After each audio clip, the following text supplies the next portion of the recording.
అధికారుల్ని బ్లాక్మెయిల్ చేస్తూ బెదిరిస్తూ ఇది మా టీడీపీ జనసేన బీజేపీ ప్రభుత్వం అని మేము చెప్పిందే మీరు వినాలని వినకపోతే ఊరుకోమని అమ్మవారి ఆలయ అధికారులనే కాదు ఎండోమెంట్ కమిషనర్ గారి కార్యాలయంలో అధికారులను కూడా బెదిరించి హుకుం జారీ చేస్తూ ఉన్నారు. హుకుం జారీ చేస్తూ ఉన్నారు.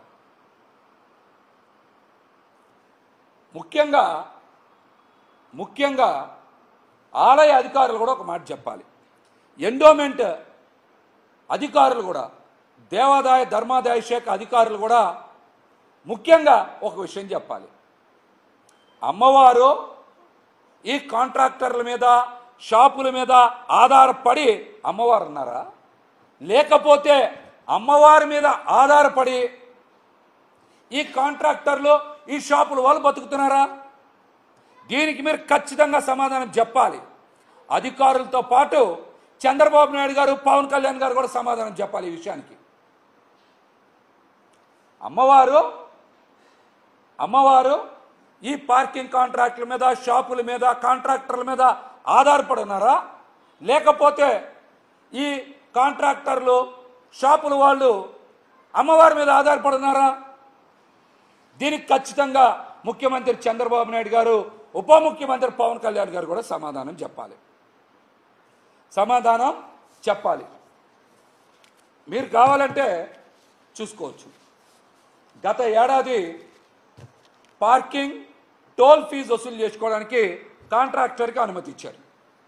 ఒక ఏడాదికి 1,59,00,000 రూపాయలు లీజ్ అమౌంట్, దానికి 18% జీఎస్టీ చెల్లించాలి. మొత్తం కలిపి ఏడాదికి 1,87,00,000 చెల్లించాలి. అయితే ఒక ఏడాది పూర్తయింది. 2023 జూన్లో సదర్ కాంట్రాక్ట్ తీసుకుంటే ఈ ఏడాది జూన్కి ఒక ఏడాది పూర్తయింది. అప్పటి వరకు డబ్బులు ఎంతవరకు చెల్లించారు, ఎంత బకాయి పడ్డారు అన్నది ఆలయ అధికారులు చెప్పాలి. కానీ ఒక ఏడాదే పూర్తయింది. రెండవ ఏడాది లీజ్ కంటిన్యూ కావాలంటే, ఈ పార్కింగ్ టోల్ ఫీజు వసూలు చేసుకుని లీజ్ కంటిన్యూ కావాలంటే ఒక నెల ముందు 10% పెంచి అమ్మవారి ఆలయానికి డబ్బులు కట్టాలి. అంటే 1,59,00,000కి 10% పెంచి డబ్బులు కట్టాలి. దానికి కడితే 1,75,00,000 అవుద్ది. దాని మీద మళ్ళీ 18% జిఎస్టీ అంటే 30,00,000 కట్టి మొత్తం 2,04,00,000 2,05,00,000 అమ్మవారి ఆలయానికి చెల్లిస్తేనే సదర్ కాంట్రాక్టర్కి టోల్ దగ్గర కానీ పార్కింగ్ దగ్గర కానీ భక్తుల దగ్గర నుంచి డబ్బులు వసూలు చేసుకునేటువంటి అవకాశం ఉంటుంది. అసలు రెండో సంవత్సరం మీరు ఇంతవరకు సదర్ పార్కింగ్ కాంట్రాక్టర్ దగ్గర డబ్బులు ఎందుకు తీసుకోవాలా? ఆ కాంట్రాక్టర్ మీద అంత ప్రేమ ఎందుకు? అమ్మవారి ఆలయానికి కట్టాల్సిన 2,04,00,000 2,05,00,000 డబ్బులు మీరు కాంట్రాక్టర్ దగ్గర తీసుకోకుండా కాంట్రాక్ట్ని ఏ విధంగా కొనసాగిస్తారు? ఇక్కడ కూడా ఒక మతలబు ఉంది. కాంట్రాక్ట్ని ఏ విధంగా కొనసాగిస్తున్నారు తెలుసా? 6 నెలల పాటంట ఉచితంగా సదర్ కాంట్రాక్టు భక్తుల దగ్గర నుంచి డబ్బులు కొట్టేయడానికి ఇలా అధికారిక ఉత్తర్వులు జారీ చేశారు. ఏంటి మురళి గారు, రెండో సంవత్సరం డబ్బులు కట్టాలి, కట్టకుండా ఏం చేశారు? అతను 2,05,00,000 కట్టాల్సిన అవసరం